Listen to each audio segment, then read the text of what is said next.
오늘 주시는 말씀 시편 16편 8절부터 11절까지 제가 10절까지 봉독하고 11절은 다 같이 봉독하겠습니다. 내가 여호와를 항상 내 앞에 모심이여 그가 나의 오른쪽에 계심으로 내가 흔들리지 아니하리로다. 이러므로 나의 마음이 기쁘고 나의 영도 즐거워하며 내 육체도 안전히 살리니 이는 주께서 내 영혼을 수월에 버리지 아니하시며 주의 거룩한 자를 멸망시키지 않으실 것임이니이다. 주께서 생명의 길을 내게 보이시리니 주의 앞에는 충만한 기쁨이 있고 주의 오른쪽에는 영원한 즐거움이 있나이다. 아멘. 할렐루야. 성가대 찬양이 있겠습니다.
아멘.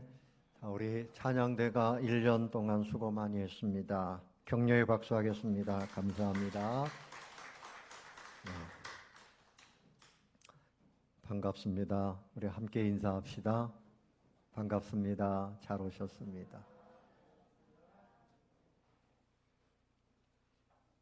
여러분 기쁘지요? 예배 드리는 것이 너무나 기쁩니까? 신앙생활은 기쁘지 않으면 할 필요가 없어요. 기뻐야 하기 때문에. 구원받은 사람의 특징은 기쁨입니다. 천국을 소망하는 사람은 기쁨이 넘칩니다. 기뻐하시기를 바랍니다. 근데 여러분의 표정을 보면 별로 기쁘지 않은 것 같아요. 사는 게 너무 힘들어요. 성탄의 계절 12월 달에 저는 주제를 가지고 설교하는데 첫 주에는 소망의 그리스도, 두 번째 주에는 평화의 그리스도, 세 번째 주에는 사랑의 그리스도, 오늘은 무슨 그리스도?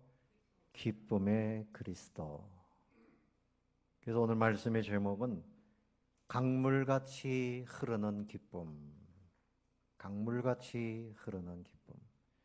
찬송가 몇 장이죠? 182장 우리가 불렀잖아요. 예수님이 오신 것은 모든 사람에게 임할 큰 기쁨의 좋은 소식이다. 천사들이 그렇게 말씀했습니다.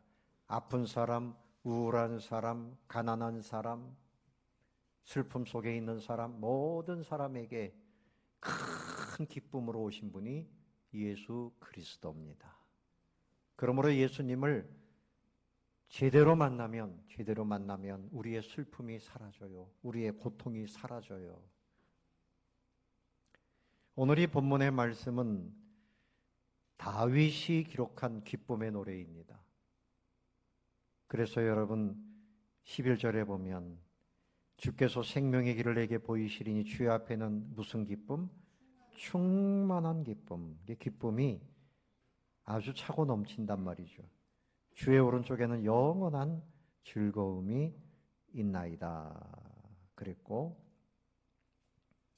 9절에 보면 이러므로 나의 마음이 기쁘고 나의 영도 즐거워하며 내 육체도 안전히 살리니.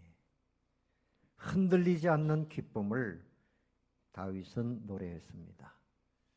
여러분도 매일매일 기쁨이 흔들리면 안 돼요. 기쁨이 흔들리면 슬픔이 밀고 들어오는 겁니다. 어떻게 이렇게 흔들리지 않는 기쁨을 가질 수 있었을까? 먼저 8절을 보세요. 내가 여호와를 항상 어떻게 했습니까? 항상 내 앞에 모심이요. 그가 나의 오른쪽에 계심으로 내가 뭐라고요? 흔들리지 아니하리로다. 하나님을 내 앞에 항상 모시면 흔들리지 않고 기쁨이 넘치게 됩니다. 근데 하나님을 모시지 않고 하나님을 망각하고 사람을 모시고 세상을 모시고 재물을 모시고 쾌락을 모시고 그러면 기쁨이 올 것 같으나 흔들려요. 기쁨은 사라집니다. 세상 기쁨은 안개와 같아서 해가 쨍 하고 뜨면 사라지는 겁니다. 진정한 기쁨, 충만한 기쁨, 영원한 즐거움은 하나님 모시고 살 때. 그 방법은 늘 기도하면서 하나님을 만나는 거예요. 하나님은 살아계심을 믿으십니까? 그 하나님이 우리와 함께 교제하기를 원하세요. 그게 기도예요. 그리고 하나님의 말씀을 늘 읽고 묵상하는 거예요. 가슴에 품고 암송하고 그 말씀을 늘 읽고 묵상할 때 하나님과 함께 하는 거예요. 그러면 세상 어떤 곳에서 얻을 수 없는 기쁨을 누리게 되는 거죠. 그 다음에 9절을 보면 이 기쁨은 어떤 기쁨인가? 이러므로 나의 무엇이 기쁘고 마음이 기쁘고. 이 마음이 기쁘다는 말은 정신적인 측면이에요. 정신적인 측면. 정신적으로 우울해지고 슬픔이 찾아오고 그래서 전혀 환경에 문제가 없는데 정신적으로 질병이 들면 우울함과 슬픔에서 벗어나질 못해요. 여러분의 정신 속에 하나님이 주시는 이 기쁨이 충만하시기를 축원합니다. 그러려면 누구와 함께 해야 돼요? 하나님과 주님과 함께 해야 돼요. 그리고 마음이 기쁘고 나의 영도 즐거워하며 그랬어요. 영은 뭔가 하면 예수 안 믿는 사람은 영이 죽어 있어요. 예수 믿는 사람은 성령이 오셔서 우리의 영을 살려놓으신 겁니다. 그러니까 정신적인 즐거움뿐만이 아니라 내 영이 즐거워 찬양하고 내 영이 기뻐하는 거예요. 이게 진짜 기쁨이죠. 예배는 영으로 드려야 됩니다. 찬양은 영으로 해야 됩니다. 영이 기뻐해야 돼요. 성령님이 나를 살려놓으셨으니. 그리고 내 육체도 안전히 살리니 내 육신이 건강하고 모든 삶이 안전하다. 누구와 함께하면? 하나님과 함께하면. 그뿐만이 아니라 영원한 소망을 가지고 기뻐했습니다. 10절에 보면 이는 주께서 10절을 보세요. 내 영혼을 뭐라 그랬어요? 스올이 뭡니까? 지옥입니다. 음부, 지옥. 스올에 버리지 아니하시며 주의 거룩한 자를 멸망시키지 않으실 것임이니이다. 그러니까 멸망하지 않고 영원토록 영생 부활할 것을 소망하면서 하나님과 함께 하다 보니까 이것을 깨닫고 믿게 된 거예요. 그래서 여러분 이 땅의 것은 있다가도 사라지고, 예? 그렇지만 영생 부활 천국은 하나님께서 우리와 함께 영원토록 누리게 해주시는 은혜인 줄로 믿습니다. 할렐루야. 여러분도 그 소망 중에서 기뻐하시기 바랍니다. 오늘 이 다윗이 시편 132편 2절에서는 이렇게 말씀을 했어요. 실로 내가 내 영혼으로 고요하고 평온하게 하기를 젖된 아이가 그의 어머니 품에 있음 같게 하였나니 내 영혼이 젖된 아이와 같도다. 어머니 품이 나옵니다. 여러분 어릴 때 기억이 나는지 모르겠어요. 여러분들이 앙앙 울던 아기 시절이 있었죠? 네? 그러면 누구를 빨리 찾아야 됩니까? 엄마를 찾아야 돼요. 아빠는 소용없어요. 엄마의 가슴에 안기면 아기가 평온해집니다. 엄마이기 때문에 그런 거예요. 왜 그런가 하면 과학자들이 다 그 내용을 알고 있어요. 어머니 품에 안기면 이 아기가 어머니 모태에서 10달 동안 있다가 나왔잖아요. 그러니까 10달 동안 있다가 밖으로 나오니까 불안한 거예요. 모든 것이 불안해요. 근데 어머니 품에 안기면 그 어머니 모태 안에 있었던 것처럼 어머니의 채취를 느끼면서 평안해지고 어머니의 심장 박동 소리를 들으면서 평안해진다는 거죠. 또 그런가 하면 이렇게 엄마와 아기가 이렇게 서로 피부를 맞대고 있을 때 옥스토신이라고 하는 그런 그 호르몬이 나온다 그래요. 뇌에서부터 나오는데 불안감을 사라지게 하고 그리고 신뢰감을 갖고 평안해진다는 거죠. 스트레스가 해소가 된다는 거예요. 또 그런가 하면 이렇게 함께 있을 때 아주 사랑의 호르몬이 많이 나와서 엄마도 좋고 아기도 좋고 심박수가 작아지고 떨어지고 또 이 아이는 체온 조절이 아직 미숙한데 엄마가 안아줌으로 인해서 체온이 따뜻해지고 이런 상황이죠. 여러분 성경에서 하나님은 인자하시다 할 때 인자는 헤세드라는 히브리 말을 쓰는데 그 헤세드의 뜻이 뭔가 하면 어머니의 모태입니다.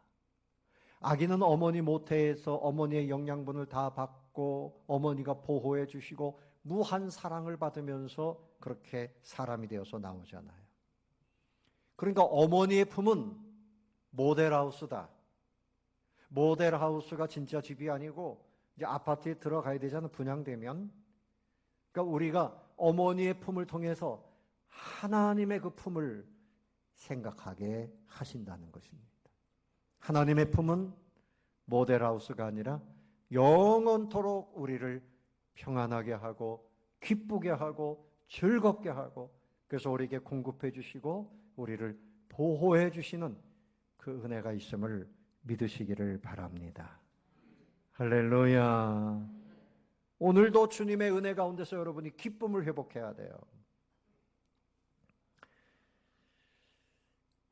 찬송가 182장을 우리가 먼저 불렀는데요. 강물같이 흐르는 기쁨. 이 가사를 생각해 보면 오늘 말씀과 아주 부합해요. 이 찬송의 시를 쓴 사람은 마니 페그르송이라고 하는 여사인데, 그야말로 은혜를 많이 경험하고 1절부터 5절까지 그 하나님이 주시는 기쁨, 은혜에 대해서 아주 구체적으로 표현을 너무 잘했어요. 그래서 오늘 그 1절부터 5절을 주제로 해서 말씀 성경과 또 연관해서 오늘 주시는 말씀의 은혜를 나누려고 합니다. 1절에서는 성령이 임한 자에게 주시는 기쁨, 2절에서는 은혜를 받은 사람들, 성령이 주는 그 영적 담대함, 3절에서는 성령님이 우리에게 어떻게 임재하시는가, 4절에서는 성령 받은 자가 어떤 열매를 맺어야 되는가, 5절에서는 영원한 처소 천국으로 인한 기쁨, 그것을 말씀하고 있습니다. 첫 번째, 여러분, 강물 같은 은혜입니다. 자, 화면을 바꿔주세요. 방송실. 강물 같은 기쁨, 따라해 봅시다. 강물 같은 기쁨. 시원하고 부족함이 없는 그 기쁨을 강물 같은 기쁨이라고 표현했겠죠. 강물같이 흐르는 기쁨, 성령 강림함이라. 정결한 맘 영원하도록 주의 거처 되겠네. 그런 가사죠. 예수님께서 이렇게 말씀하셨어요. 요한복음 7장 38절에 나를 믿는 자는 성경의 이름과 같이 그 배에서 생수의 강이 흘러나오리라. 이것은 성령님의 은혜가 넘쳐난다는 거죠. 자, 예수님을 믿는 사람의 특징은 뭔가 하면 기쁨이 흘러넘칩니다. 옆에 계신 분에게 축복하세요. 기쁨이 흘러넘치시기를 바랍니다. 기쁨이 흘러넘치시기를 바랍니다. 근데 목사님, 집사님, 나는 기쁨이 없어요. 주님을 제대로 믿는 것이 아닐 수 있습니다. 주님을 믿는다는 말은 나의 죄를 회개하면서부터 시작되는 겁니다. 하나님 없이 내가 살아보려고 했습니다. 이게 불신앙이에요. 하나님 없이 내가 행복을 찾았습니다. 이게 불신앙입니다. 그래서 베드로가 유대인들에게 한 말이 뭡니까? 너희의 죄를 회개하라. 그러면 유쾌하게 되는 날이 온다. 기쁨이 온다는 것입니다. 여러분, 죄를 회개함으로 천국 갑니다. 할렐루야. 죄를 회개함으로 병도 고칩니다. 죄를 회개함으로 우리에게 기쁨 주신다는 거예요. 그래서 여러분의 마음에 기쁨을 회복하기 원하면 내 죄가 무엇인가를 생각해야 됩니다. 뭘 생각해야 돼요? 죄를 생각해야 돼요. 하나님의 말씀대로 살지 않은 죄, 내 마음대로 살아온 거, 이것을 회개하면 내 마음에 기쁨을 주십니다. 기쁨을 주세요. 마치 감옥에 갇혀있던 사람을 풀어주시듯이 회개할 때 자유가 오고 기쁨이 오고 하나님의 은혜가 넘쳐나게 되는 것입니다. 돈으로 되는 거 아니에요. 세월이 약이 되는 게 아니죠. 세월이 해결하는 거 아니에요. 내가 회개할 때 천국문도 열리는데, 회개할 때 내 슬픔이 사라지고 기쁨이 오는 겁니다.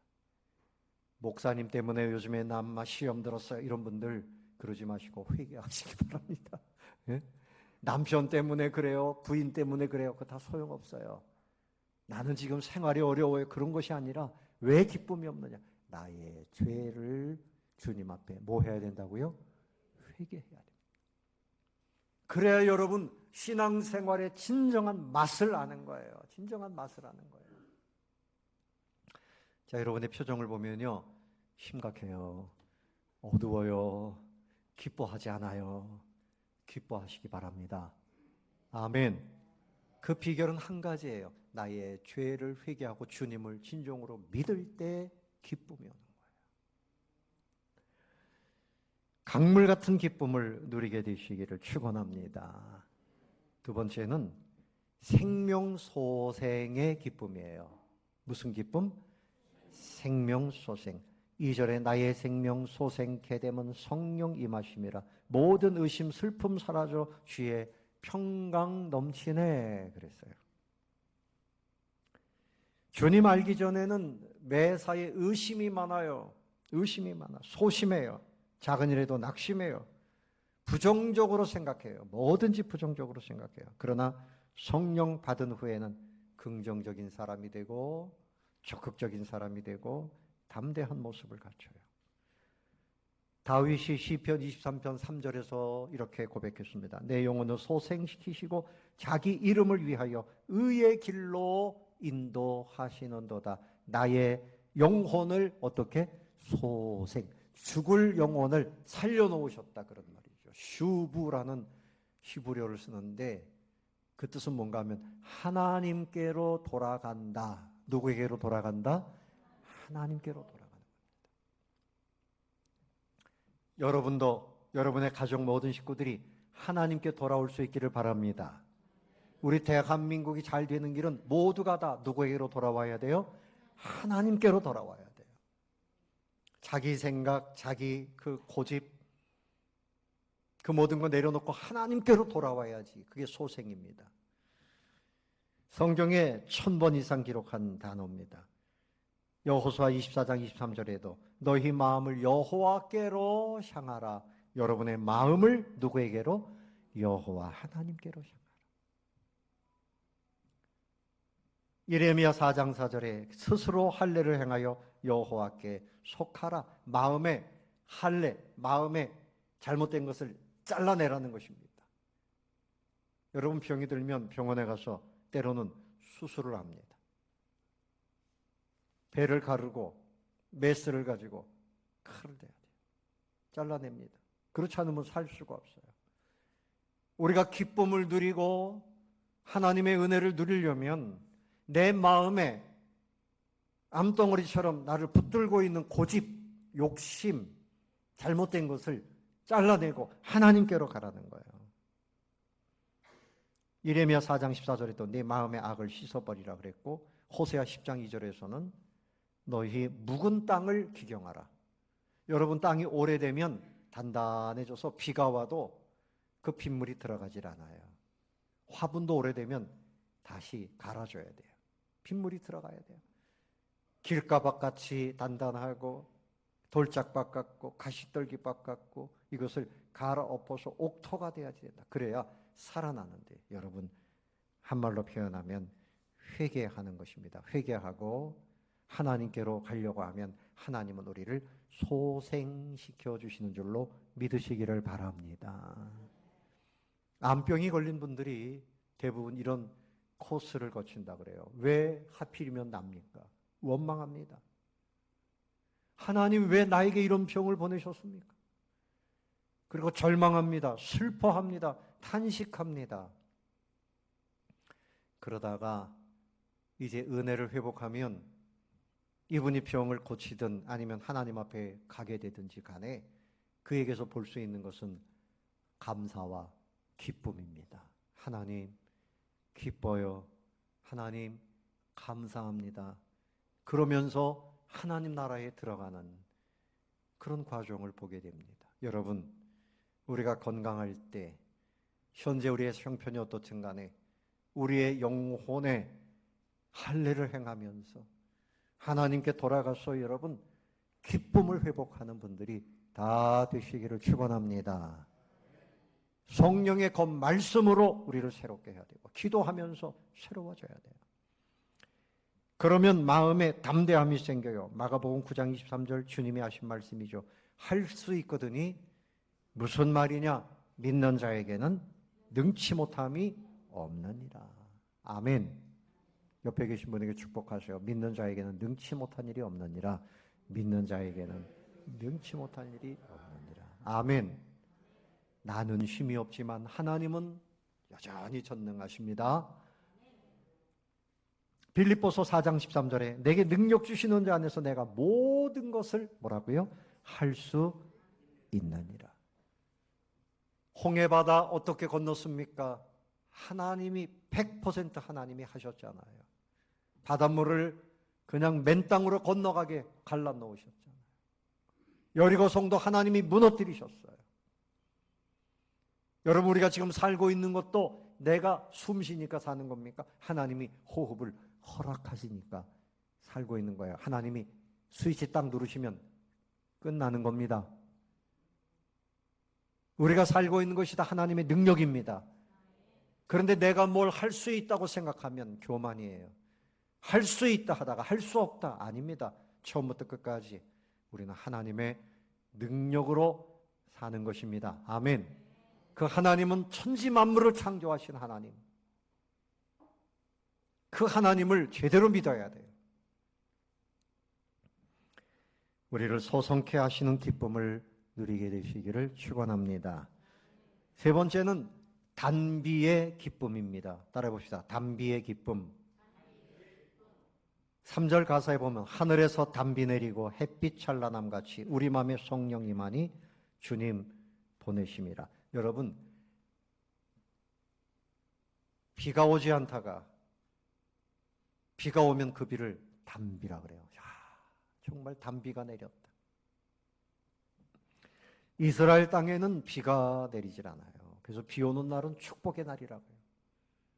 비가 내리니까 곡식이 자라고 그래서 우리가 살지 않습니까? 그래서 여기 단비는 생명을 뜻하는 것이고 찬란한 햇빛은 소망을 뜻하는 것입니다.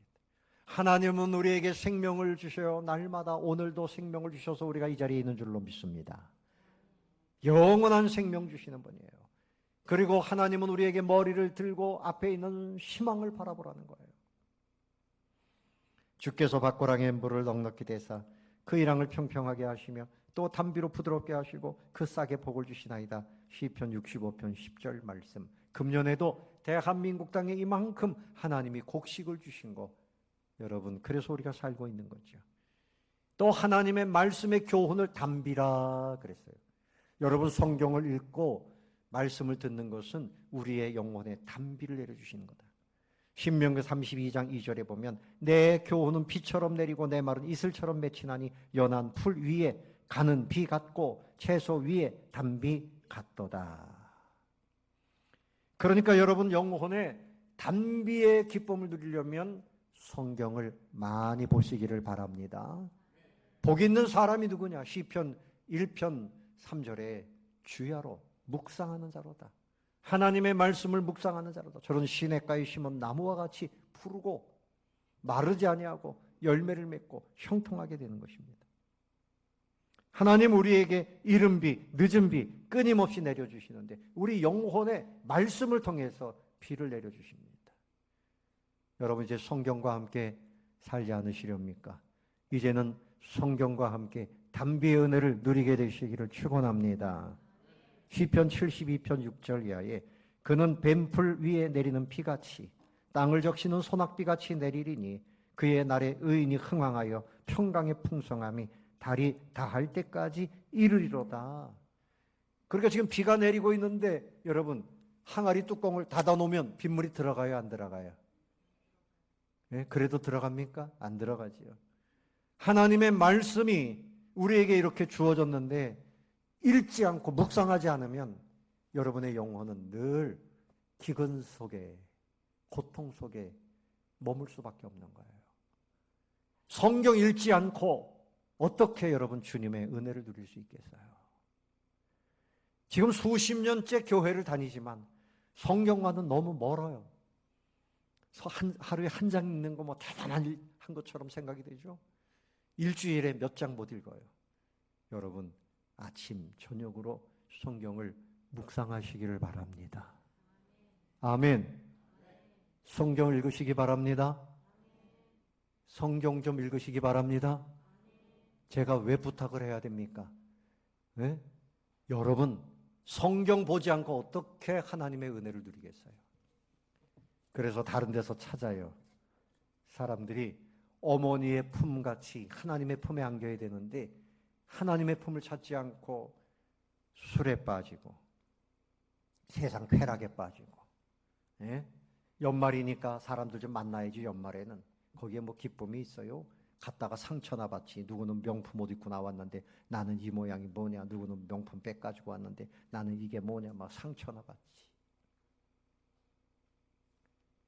자녀가 나를 기쁘게 하는 거 아니에요. 남편, 아내, 재물 아닙니다. 여러분, 그건 다 지나가는 거고요. 주님의 말씀 앞에 무릎을 꿇고 묵상하면 담비와 같이 우리를 충만한 기쁨으로 채워주십니다. 이런 은혜를 누리게 되시기를 바랍니다. 그리고 햇빛, 밝은 햇빛, 소망입니다. 하나님은 우리에게 언제나 미래를 밝혀주시고 우리의 죄악이 뭔지 깨닫게 해주시고 또 우리를 어떻게 사랑하시는지를 밝히 보여주시는 분이에요. 비가 오면 새들이 어디 숨었는지 다 숨다가 비가 그치면 짹짹짹 하고 날아다녀요. 햇볕이 쫙 하고서 이제 비춰지면 모든 만물이 새롭게 막 그냥 살아납니다. 비가 온 다음에 햇빛을 비춰주시는 성령의 빛, 우리에게 소망을 주시는 거예요. 우리의 모든 허물을 드러내서 회개하게 하시고 그리고 우리를 그야말로 기쁨의 나라로 인도하시는 빛입니다. 여러분, 담비의 은혜, 빛나는 소망의 은혜 누리게 되시기를 주님의 이름으로 축원합니다. 네 번째는 열매의 기쁨입니다. 무슨 기쁨이요? 열매. 자, 4절에 뭐라 그랬어요? 생명신에 넘쳐 흘러서 마른 광야 적시니 의의 열매 무르익어서 추수를 기다리네.